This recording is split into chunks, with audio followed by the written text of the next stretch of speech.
Hi everybody and welcome to the sixth session on the Pink stage today. The focus of this session is going to be upon clean tech and energy.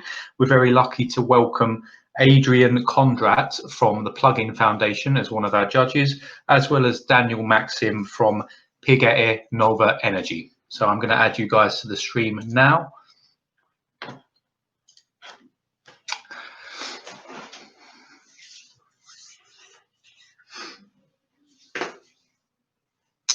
And first up from the startups, we're going to have Sławomir Szusztek of DEHT Startup. Hi, Adrian. Good to have you with us today. Hello, hello. It's good to be here. Great stuff. So we're just waiting for Daniel to join the stream. So have you managed to watch any of the previous presentations yet, Adrian? Only a little bit, not the whole session, but there were a couple of presentations that I saw either in a fragment or only the questions from the jury. So, so it looks very interesting. And I saw the comment that one of the startups actually got some money from investor during the pitch. So that's always a good news.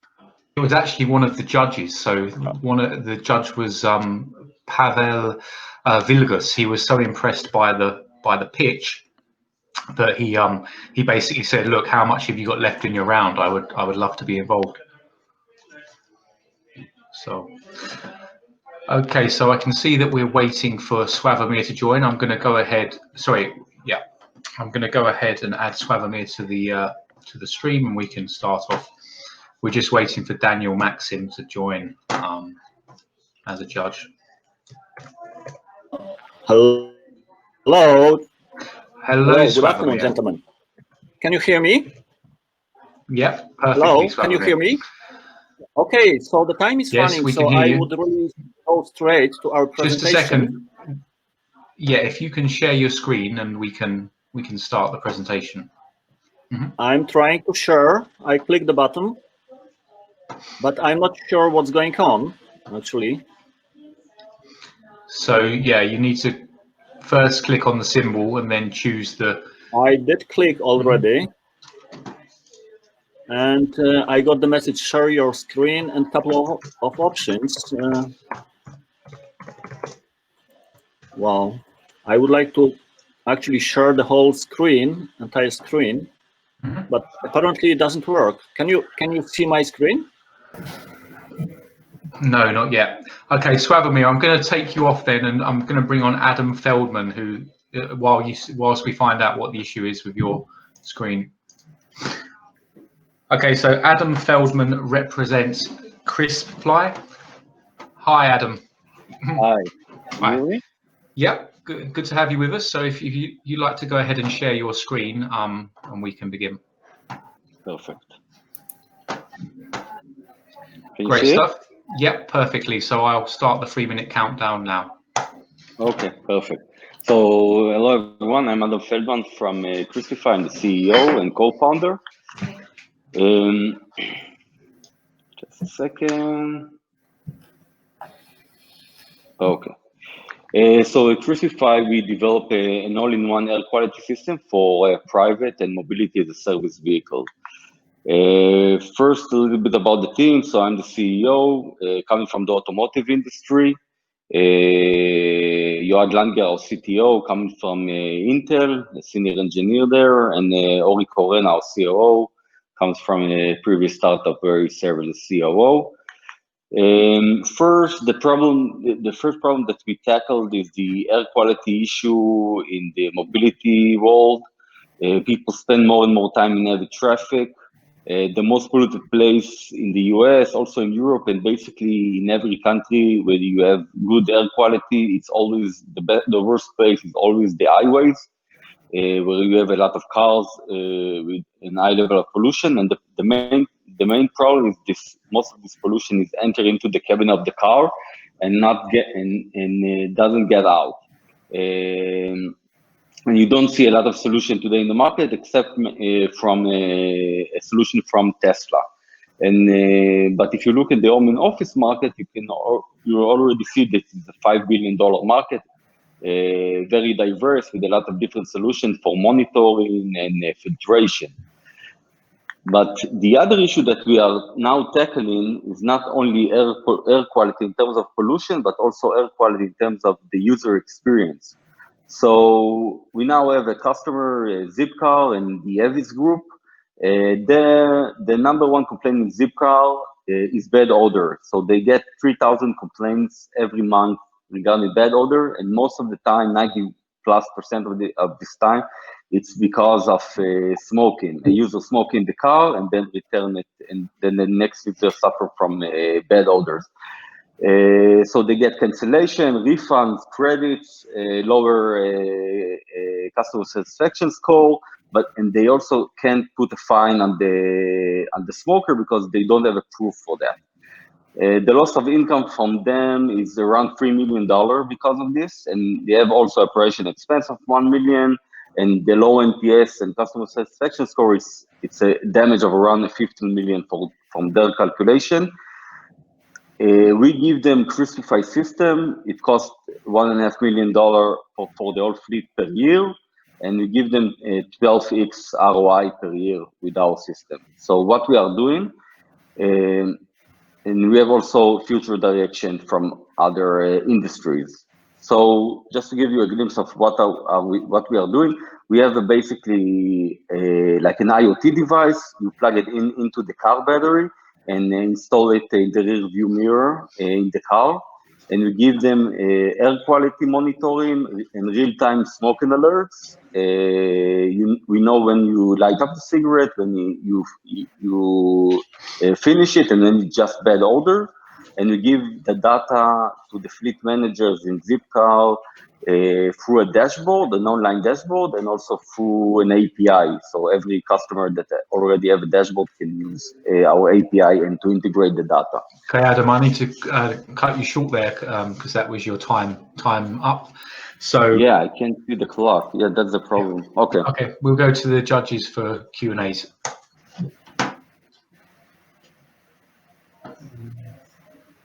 I'm sorry, I just connected a couple of minutes ago, so I wasn't able to hear the whole presentation, but I just heard the part on the IoT device that you plug it in the car, and it does what? If I may ask? It does, yeah, air quality monitoring, and also things like real-time smoking alert monitoring and odor monitoring for the in-cabin environment. And we are now targeting car sharing fleets and car rental fleets. Okay, so what's the idea, what's the added value that the car sharing company has from your device?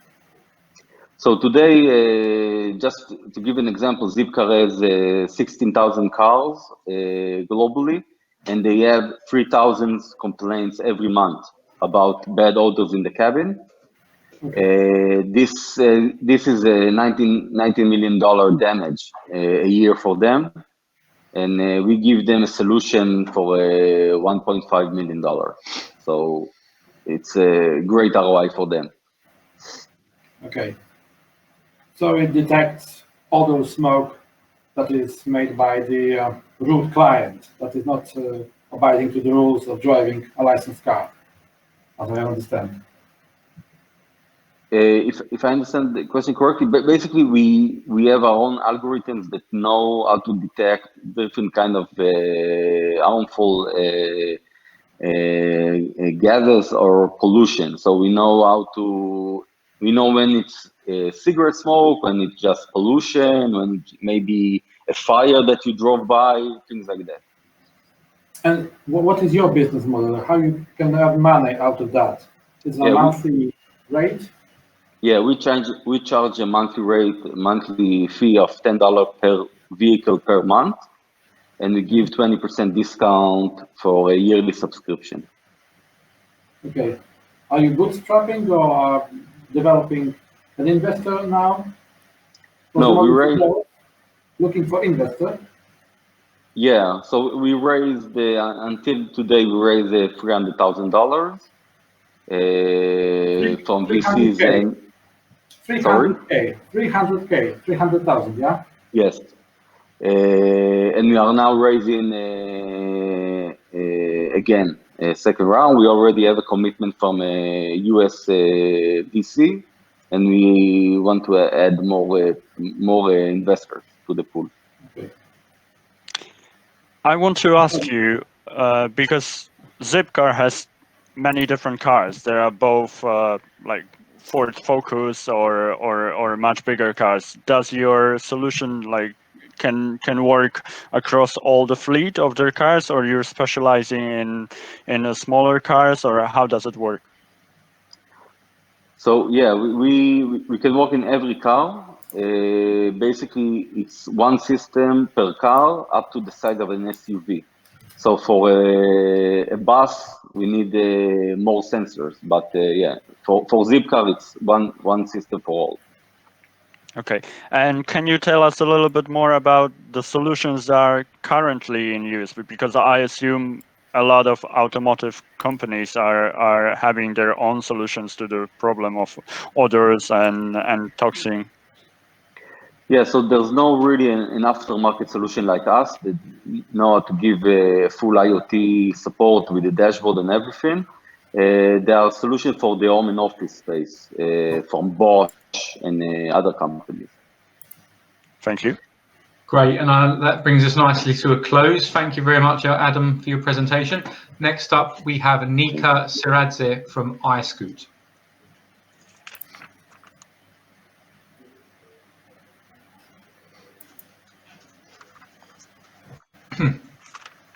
So we're just waiting for Nika to join. Hi, Nika. Great to have you. How are you? Very good, thanks. Yeah, we can see you perfectly fine. So if you'd like to share your screen. Yes, I'll do.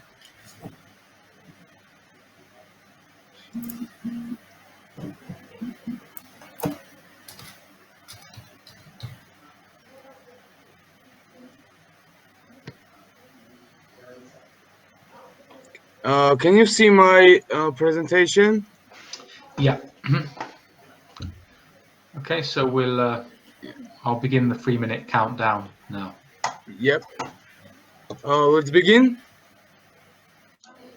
Let's start. Excuse me. Yes, go ahead. Hello, my name is Nika Siradze. I'm founder of iScoot, which is going to be the first electric moped sharing service in Tbilisi, Georgia. Like many big cities in the world, in Tbilisi, we have same problems. Which problems are traffic jams, parking problems, gas and taxi high prices, overcrowded public transport, and air pollution. That's why we got an idea that creates some solution which will help city to fix all of these problems. Our beachhead market is young urban professionals in Tbilisi.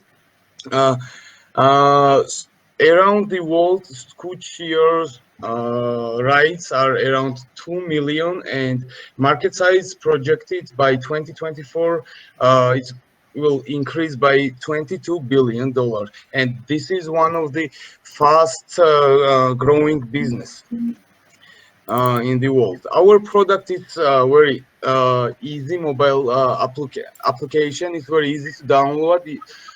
You can find, reserve the nearest scooter, pick up and drop off anywhere. Our deal is 20-minute iScoot ride for 2.5 lari, which is around 80 cents. Why us? Why our product is better when others? We have direct competitor Kick scooter sharing service in Georgia, but our product is 3 times cheaper than Kick scooter and 2 times faster, also 3 times cheaper when taxi, and much more comfortable in the traffics. And it's faster when and comfortable when public transport. We are first on market, and our product is full eco-friendly. That's why Georgian government is very supporting green businesses. Our initial investment value is 5,000 Georgian lari, and we are waiting revenue after 12 months 5,000 Georgian lari. Our team are Nick Breguadze, IT Development Manager, Larry Narcia, he's Alternative Transportation Manager in BMW San Francisco, and myself, I'm Business Development Manager at the International Relations Center. Our dream is to create alternative, cheap and fast transportation for young urban professionals. Thank you for your attention. Super. Thank you very much, Nika. You're welcome. Now we hand over Additional question, what are the competitors in Georgia? Competitors, I don't have direct competitor, but 1 month ago in Georgia came Bird's franchise, which name is Crawl, but it's kick scooter sharing service, not moped. And we are first on market, and after Corona, it's got very big popularity in Georgia, this kick scooter sharing service. But unfortunately, we don't have infrastructure for it. Kick scooter need own roads, for example, bicycle road. But my product don't need any specific road. That's why it's more safer. It's 3 times cheaper and minimum 2 times faster. Okay. Any questions?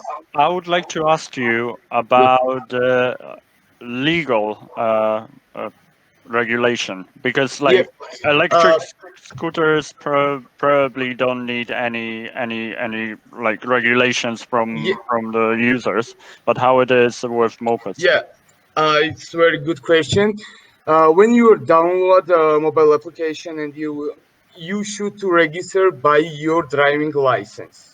It's because that we don't want to use this transport underage people and who does not have a driving license, and that's why to avoid some problems we are asking it's must to register by driving license, and you should to have A1 minimum or B class driving license.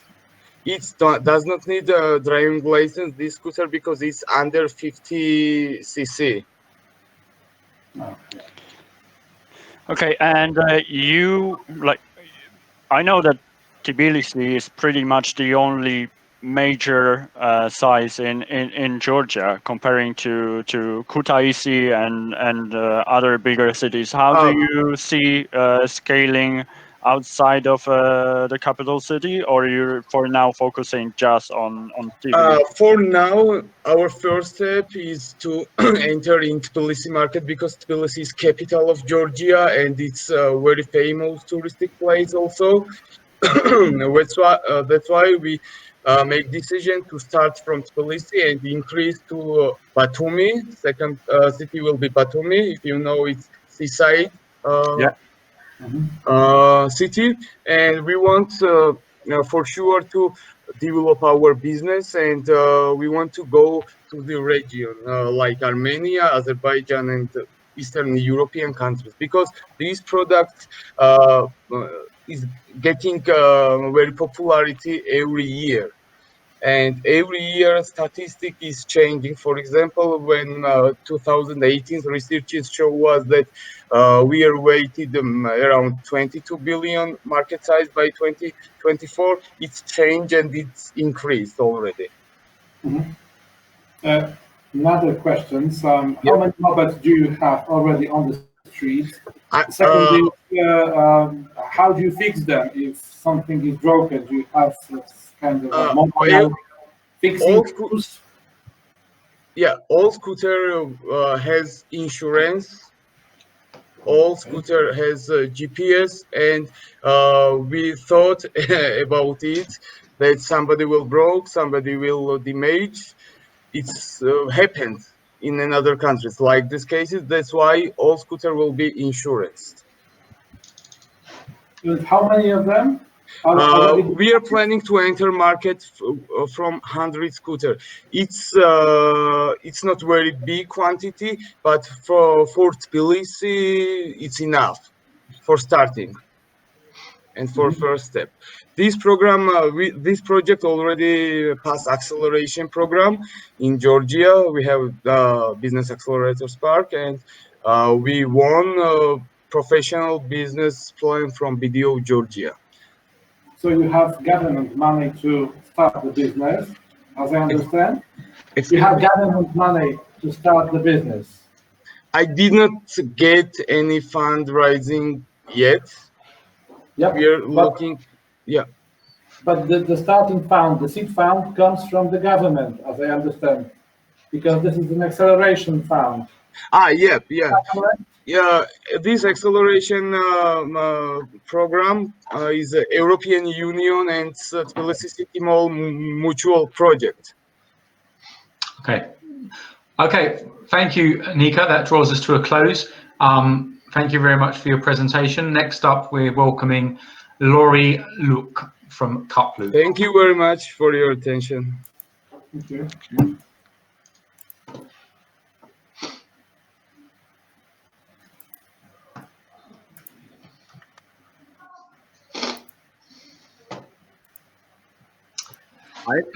Hi, welcome, Laurie. Hello, nice to meet you.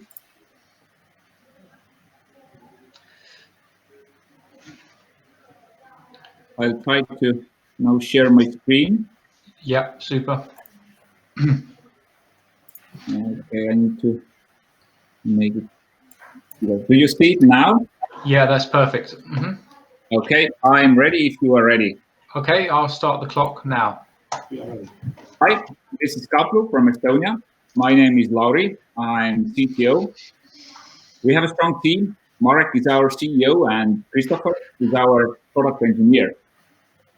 Our throwaway society has caused a global problem with plastic waste. Fortunately, European Union bans single-use plastics by 2021, and many countries have already started to phase out. Society's pressure on being green is growing. Big companies are forced to follow that. And all the businesses who have been using single-use plastic packages so far are now facing a challenge.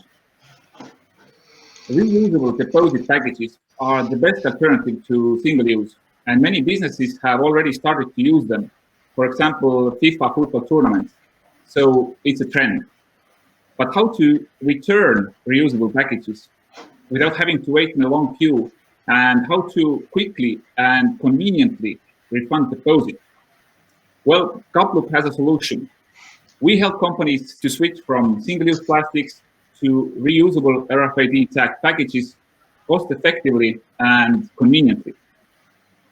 Let's say a client buys a drink. She gets an RFID tag cup, which is scanned at the selling point, and pays the deposit. When done, she returns the cup to our collection robot. Robot reads up to 10 cups in a second and refunds the deposit contactlessly onto her NFC bank card. This payment solution is unique and patentable because it's made instantly and even when the deposit was paid in cash. All the collected packages will go into washing and then stored and reused at the next event. These actions are performed by the service provider. CupLoop is a technology provider. Our revenue comes from the fee per scan when the cup is sold and from the sale of robots. We start with outdoor machines and malls. On the next stage, there will be stadiums, gas stations, coffee shops, and smart city solutions. When major public events will return, and they will return, we will be ready to serve these as well. Our first clients are Eesti Pandipakend and Pepco, to whom we are developing first robots. We start from the Baltics, and then move on to UK, Germany, and France, where reusability is becoming a major trend. European Union uses 200 billion single-use plastic packages each year, so the market potential is huge. We believe in the future where there is no plastic waste, but CupLoop robots. Thank you very much. Wonderful, fantastic timing there, Laurie. Thank you. So yeah, I'll hand it over to the judges and 4 minutes of Q&As. I would like to ask you about those robots that you said. You would be like manufacturing them yourselves, or you have like a partnership with other companies that you will be buying them from? Yes, we have done the first prototypes by ourselves, but we have a manufacturing partner, Onesco Auto, in Estonia. So the first 100 robots will be done in Estonia. But of course, in the future, we are looking for some cheaper manufacturers. But yes, first 100 will be done in Estonia. But you are owner of like a patent for the robots, or design for them as Yes, well? we have done all the designs and all the mechanical parts and mechatronical parts, as well as the software, of course. And we have already started the patenting process for the software, which is actually the reversal payment software, which communicates RFID readers and bank terminals. So this is the first thing we are getting patent. Of course, hardware is hard to patent because we know that there are like several companies from different countries who are trying to like do their own thing and look what you are doing. So it's tough, but we are trying to patent as much as possible. But of course, yeah, design is also something that we can patent, and some mechanical parts as well. Okay, thank you. So you said that you can manufacture 100 of these robots and probably deploy 100 of them. So what's the number of robots that you expect to receive as much income that will cover your costs? I mean, the break-even point somehow in the future. What's the number? 1,000 or 10,000? So we are planning to get break even in the beginning of 2023. So those first 100 robots, well, as I said, our business model consists of two parts. One is selling the robot, but the main part is fee per scan. So this is the major part, and we are trying to get, as I had on the screen, if I may, from 2022 and in the beginning of 2023 to get like about 50 million scans. So we have calculated that the break-even point could be at the end of 2022 or in the beginning of 2023. Okay. Are you looking for an investor, or you have your own money, you are bootstrapping? What's the idea of expansion? We have got a grant from Estonian Environmental Center, 88,000 euros, and we have also completed first pre-seed round loan contribution for the Environmental Center grant. So now we are developing first robot for our first clients, and we are looking for the second round to raise 300 to 400K. And then we can add additional 400K from Archimedes Foundation. We have already written the project, but we have to find our own contribution. So therefore, we are looking for the 3 to 400K investor money to develop the smart city solution machines. Right now, we are developing machines for the outdoor and for the malls. Okay. So your clients are the institutions, like, let's say, banks or shopping centers, not the companies that collect trash bins from the streets or communities. Yeah, actually, we are doing our first client is Eesti Pandipakend. This is company who is responsible for all the recycled packages in Estonia so far, all the bottles. So they are ordered us to prepare machines for the outdoor events. But as coronavirus came, we had to adapt. So we are still developing those outdoor machines for them. But we got new partner as well, Pepco, and Pepco is developing or asking us to develop machines for the malls. And we are starting from Coop Estonia with the best event at this September. Okay, thank you very much, Laurie. That brings us to a close. Thank you very much. Thanks for your time. Next up, we're going to have Sławomir Szusztek again, who's going to appears to have solved his problems with screen sharing. So we'll welcome Sławomir back.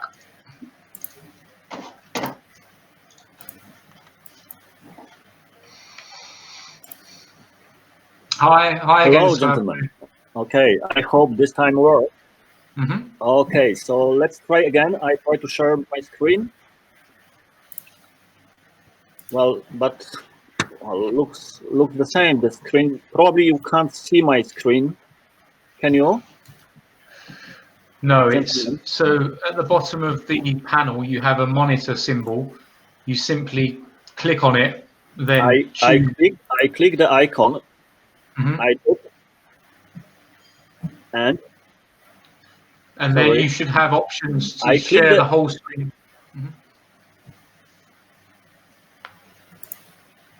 Yeah, I'm clicking the option to share entire screen, but apparently that does not work. I really don't know what's going on. When we did the exercise, I tried. Yeah. Are you using Google Chrome? Yes, I do. Okay, that's strange. Okay. Let me. Yeah, that's unfortunate, Sławomir. So, what I'll do, I'll bring on Wojtek now, who can present his business, and we can maybe try and. I'll ask Elena to give you a call and see if we can remedy the situation. Okay. Well, sorry, gentlemen. So no, it's really a shame. Yeah, no worries. Shame. Thanks, Sławomir.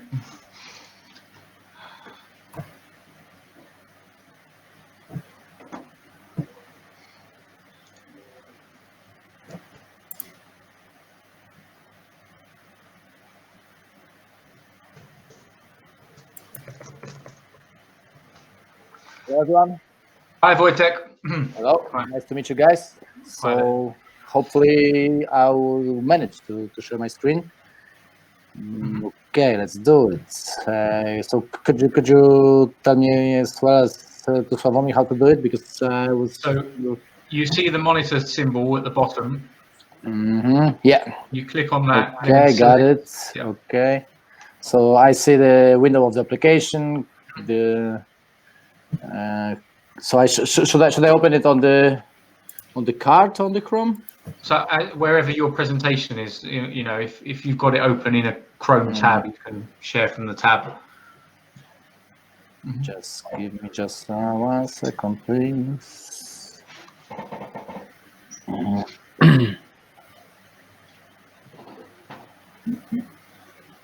Okay. So the question is, could you see it? No, not yet. Not yet.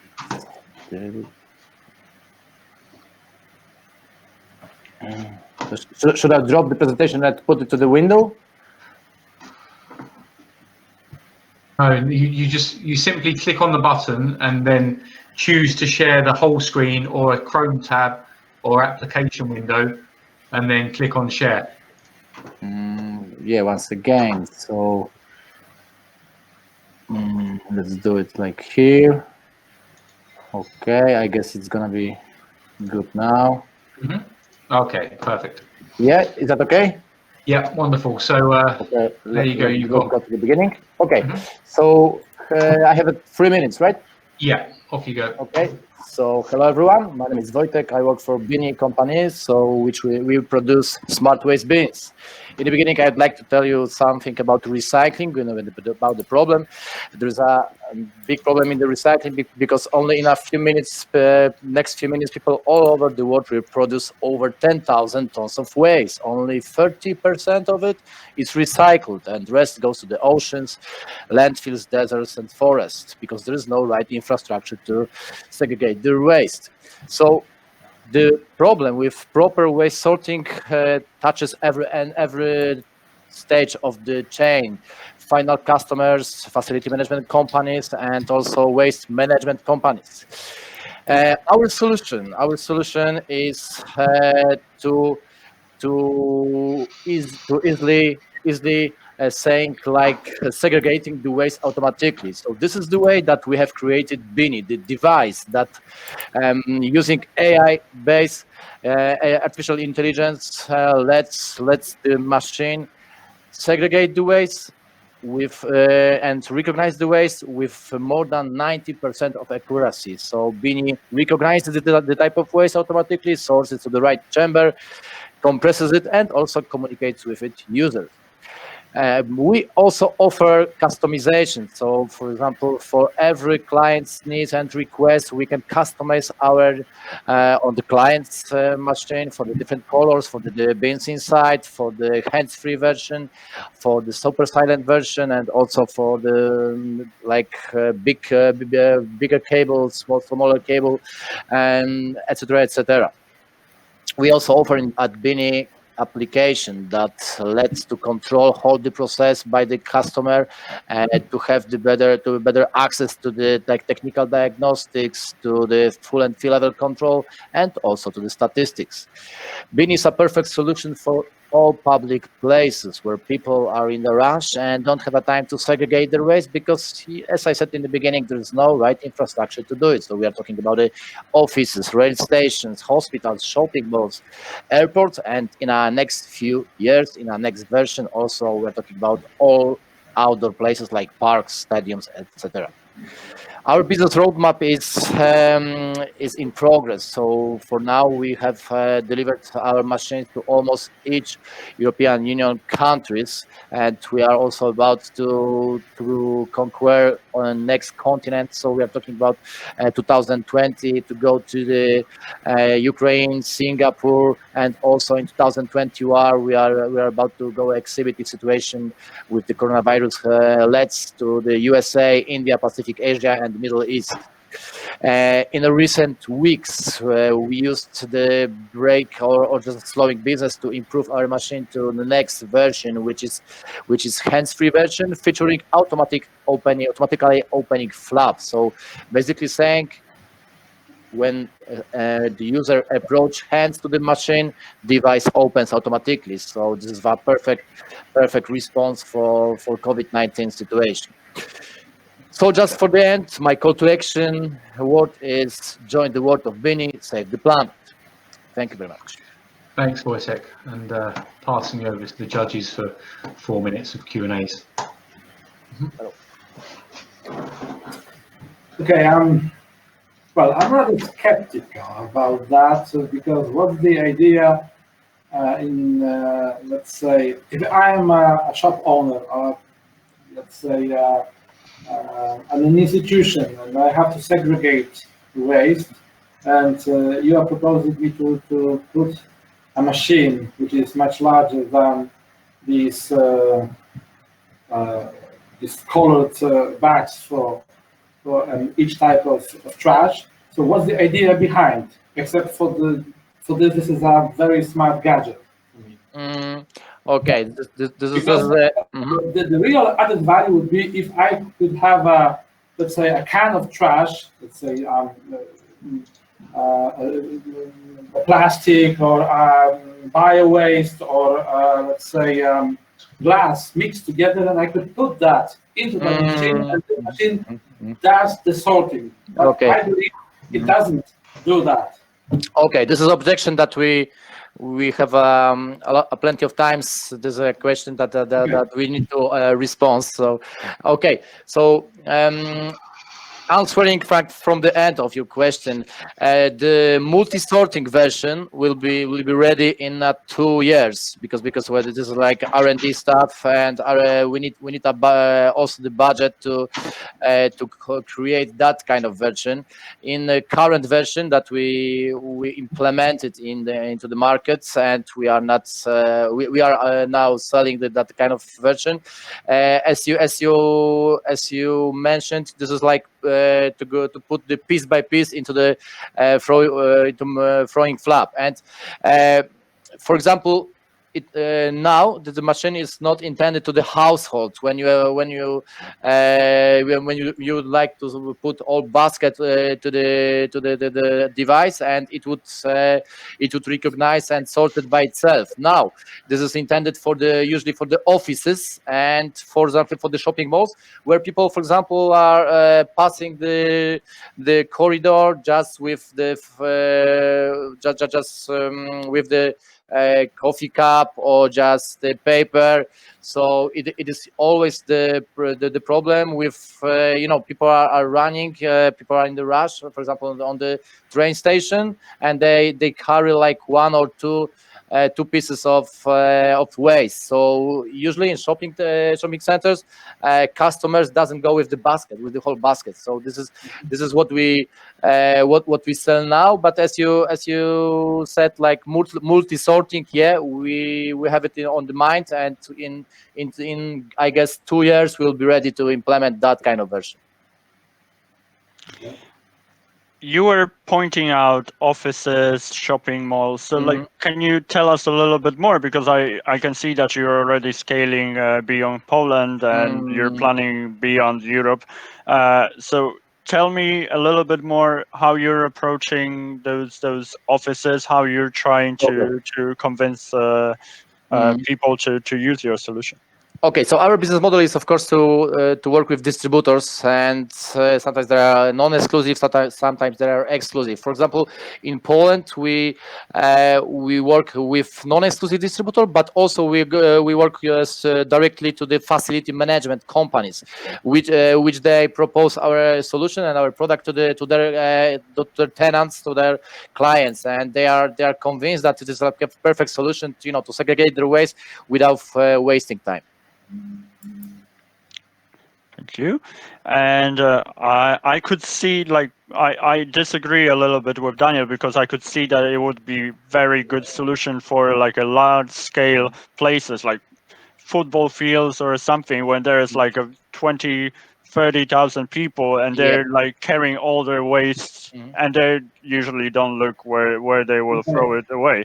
The idea is that there is much cheaper alternative just to put glass to the red one, plastic to the blue one, or whatever, and you don't need that smart machine. Yeah, but if there are sometimes contaminated waste items, or sometimes, for example, different regulations. If you have a box after drinking the juice, people just don't want. Is it a paper or is it a plastic? So this is about our machine learning, and if more pieces are thrown away into our devices, the whole system is smarter and smarter, because, as I mentioned, this is like artificial intelligence that is learning itself. So if the recycling could be so easy, we wouldn't be saying about 30% of accuracy when we do it manually. It is only 30%, and it is not always because people don't like to do it, but people don't know how to recycle the waste. So we help with them. We can say that we make people lazier. But this is the same about, we are talking about every machine, every device that are making our life more convenient. Great, thanks a lot, Wojtek. Thank you very much, guys. Best of luck.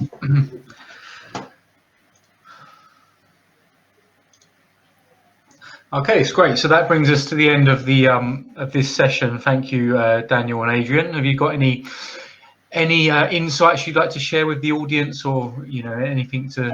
What about Jack? Yeah, so unfortunately, no, he's having trouble with his he's having trouble presenting. So he's going to forward us his pitch deck, and we'll send it on to you, to the judges. Well, they're pretty well. These guys, they were. I'm probably myself much more impressed by iScoot. No, this guy that has these robots that scans the bags with a certain trash. I believe this is something that is of something of a catch in that, because people are much more aware of the ecological attitudes that are prevailing now. So, in my opinion, that might bring profit from the point of view of the companies that collect trash, that might reward the people that are trying to, are trying not to cheat the system, because it is all about cheating the system if you put glass with with plastic or bio waste with something else. So that might help people to behave according to the rules. Yeah. So if this is combined with some kind of an incentive that you can earn some points, or or even cash, small cash, for the behavior that is required by the law, so that might help to catch with this business, not only because of the attitude, but also by the incentive that people are prompted to do that. So, Absolutely. I think this is the best startup in this slot. Yeah, I believe so. I was impressed, and I'd be curious to see just how long it would take his algorithm to be getting a very high accuracy level. I would like to point out something different. It's like we had a couple of startups here from all of Cleantech, and it only shows how it's just the tip of the iceberg where we are with Cleantech as well. Because like there was like five startups, and each one of them had completely different idea and different approach to Cleantech. So I'm really interested how the scene will look like in couple years when those very specialized startups will start to expand a little bit, and they will start merging and buying out their competitors. So that's really interesting to see how all of this market will be changing in the next 10-15 years, because let's be honest, we have to focus on that more and more every single year. So that will be really cool to see. Okay, great stuff. All right, well, thank you very much for your assistance today, guys. And if I can ask you to please complete the feedback and appraisal forms for the startups, would be fantastic. Thank you very much. Cheers. Thank you. Bye-bye. Good to see you guys. Bye.